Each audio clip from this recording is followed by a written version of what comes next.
Buenos días, mi nombre es Natalia Montero Tapia, soy del grado octavo B y junto con mis compañeras Paola Bayona e Isabel Bolaños le presentamos a nuestros personajes en el conflicto e historia de Colombia. Soy Luz Dari Santiesteban. Presenté el drama de Nosotras las Mujeres en Buenaventura. Soy víctima del conflicto armado en Colombia. Llegué a Buenaventura en el 95 por el desplazamiento masivo de Punta Ardita a Chocó, por los ataques guerrilleros, y me convertí en la líder de la vereda La Gloria. Soy la representante legal del Consejo Comunitario en el área y también hago parte de la organización Madres por la Vida, la cual nosotras somos 3 lideresas que creímos y soñamos por una Colombia mejor y por una Buenaventura mejor. Más de amenaza de este año de estiramientos. He tenido torturas, fui víctima de estos actores de Al Nuevo Dios, violada por ellos. Fui violada por 4 hombres. Y yo sé qué es lo que se siente eso. Y es lo más sucio que yo he vivido en mi vida. Yo no hablé, yo callé por muchos años. A mis hijas las querían tocar, pero gracias a Dios y a un buen samaritano la pude sacar. Ahí donde me causaron tanto dolor, yo quería dejar mi legado y demostrarle a la comunidad que a pesar del dolor puede más el amor que les tengo hacia ellos. Mi nombre es María Antonia Santos Plata, más conocida como Antonia Santos. Nací el 10 de abril de 1782 en el Socorro, Virreinato de la Nueva Granada. Fui una de las heroínas en la independencia de Colombia, considerada como una de las mujeres más representativas en la historia, junto con Policarpa Salabarrieta y Manuelita Sáenz.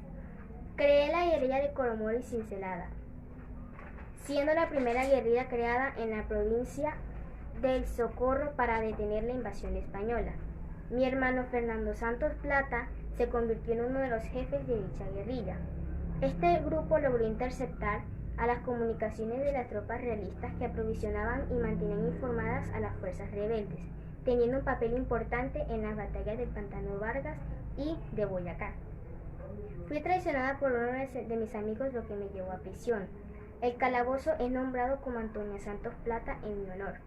Fui ejecutada el 28 de julio de 1819 a mis 37 años de edad, siendo culpable de lesa majestad. Ángela Moreno Restrepo nació en Medellín y ha vivido toda su vida en esa ciudad. Casi toda su vida adelantó sus estudios de primaria y su bachillerato en un colegio de presentación.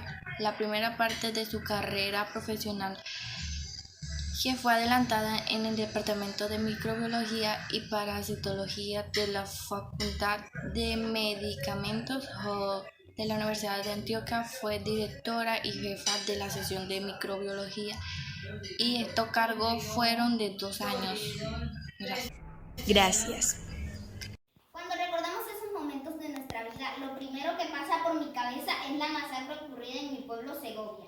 Aquel viernes 11 de noviembre de 1988, hombres armados a bordo de camperos entraban a sangre y fuego en una sociedad que desprevenidamente se preparaba para uno de sus largos fines de semana de 3 días. Llovía a cántaros, pero los bares estaban atestados de clientes que al son de la música carrilera apuraban los primeros tragos del viernes cultural. A ellos y a las personas que se encontraban resguardadas en sus casas los sorprendieron las primeras ráfagas de ametralladoras que iniciaron una noche de terror, como si a los asesinos no les importara quién cayera, como si no hubiera objetivo preciso. Los asesinos empezaron a recorrer las calles de mi pueblo Segovia. Se escuchaban gritos de dolor unos, de terror otros. Aún en mi mente retumban aquellos disparos que se escuchaban de un lado y de otro. No puedo olvidar aquella masacre de niños, niñas y jóvenes del pueblo Nasa por acciones militares. En el marco de la Operación Damasco, el ejército, la policía y la Fuerza Aérea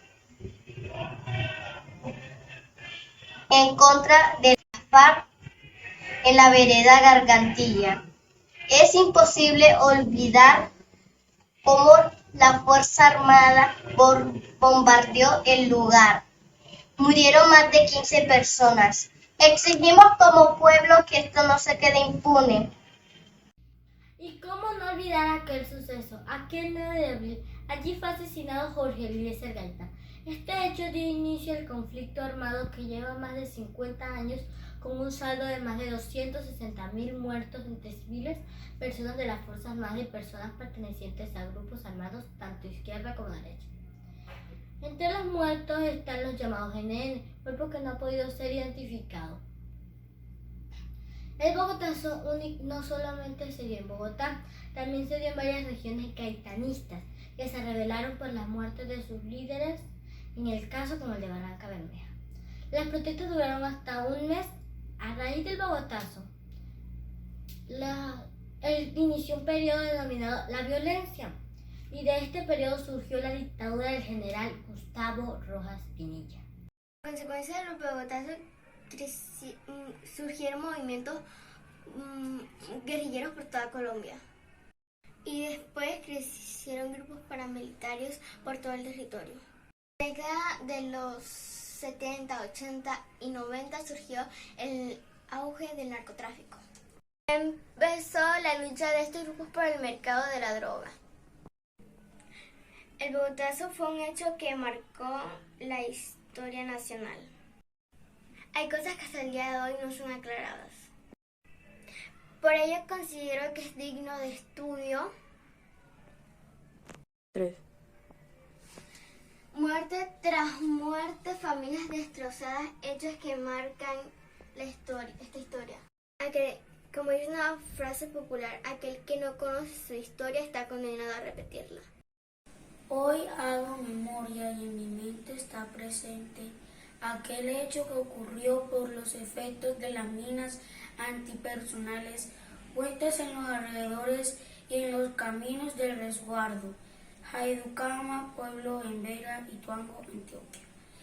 En ese momento la guerrilla cerraba las vías que conducían al corregimiento La Granja, por ejemplo, de la comunidad de San Román, porque nosotros entre el resguardo Jaiducama y Juan Román siempre nos movilizamos.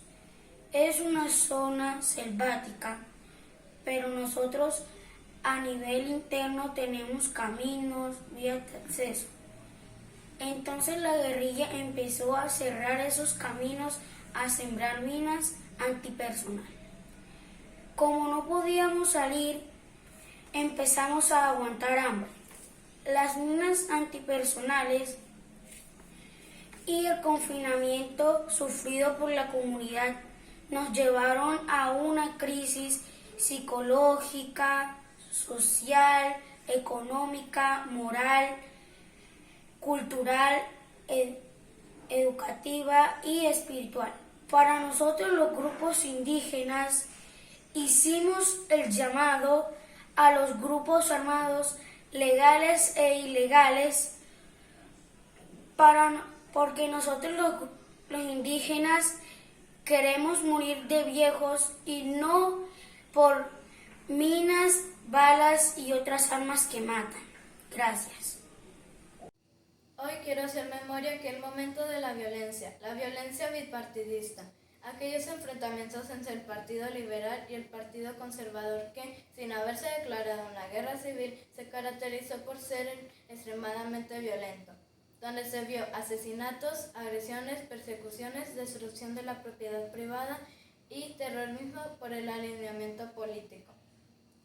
El conflicto causó 200.000 a 300.000 muertos y la migración forzosa de más de 2 millones de personas, equivalente casi a una quinta parte de la población total de Colombia, que para ese entonces alcanzaban los 11 millones de habitantes.